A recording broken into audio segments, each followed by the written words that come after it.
সাকিবের মামলার ফাইল ইতিমধ্যে মন্ত্রণালয়ে পাঠিয়েছে বিসিবি। মামলার নিষ্পত্তি করে আগামী ম্যাচেই টাইগারদের হয়ে দেশের মাটিতে খেলতে নামবেন সাকিব আল হাসান, এমনটাই আশা ব্যক্ত করেছেন আসিফ আকবর।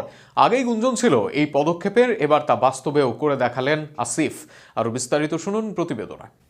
ভারতের বিপক্ষে সিরিজের পর থেকে আর লাল সবুজ জার্সিতে মাঠে নামেননি বাংলাদেশের অন্যতম সেরা তারকা Shakib Al Hasan.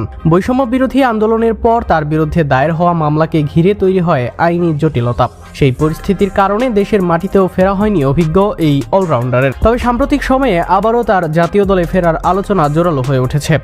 Bangladesh cricket board BCB সাকিবের আইনি বিষয় নিষ্পত্তিতে সক্রিয় ভূমিকা নিয়েছে বলে জানা গিয়েছে। বোর্ডের এক পরিচালক আসিফ আকবর জানিয়েছেন, সাকিবের সংশ্লিষ্ট মামলার নথিপত্র যুব ও ক্রীড়া মন্ত্রণালয়ে পাঠানো হয়েছে। তিনি বলেন, বিসিবির প্রধান নির্বাহী কর্মকর্তা এবং সহসভাপতি ফারুক আহমেদ ইতিমধ্যে বিষয়টি যথাযথ কর্তৃপক্ষকে অবহিত করেছেন। আসিফের ভাষ্য অনুযায়ী ক্রীড়া প্রতিমন্ত্রীর সঙ্গে সাম্প্রতিক এক বৈঠকে বিভিন্ন ফেডারেশনের চলমান বিষয় নিয়ে আলোচনা হয়। সেখানেই সাকিবের মামলার ফাইল উপস্থাপন করা হয়েছে। মন্ত্রণালয়ের নির্দেশনার অনুসারে ফাইলটির সচিবের কাছেও পাঠানো হবে। তার মতে, প্রয়োজনীয় নথি জমা দিয়ে বিসিবি তাদের প্রাথমিক দায়িত্ব সম্পন্ন করেছে। এখন চূড়ান্ত সিদ্ধান্ত সরকারের উপর নির্ভর করছে। তিনি আরও আশাবাদ ব্যক্ত করেন যে 5 আগস্টের পর দায়ের হওয়া মামলাগুলো পুনর্বিবেচনার বিষয়ে সরকারের ইতিবাচক মনোভাব রয়েছে। সেই প্রেক্ষাপটে সাকিবের বিষয়েও দ্রুত অগ্রগতি হতে পারে।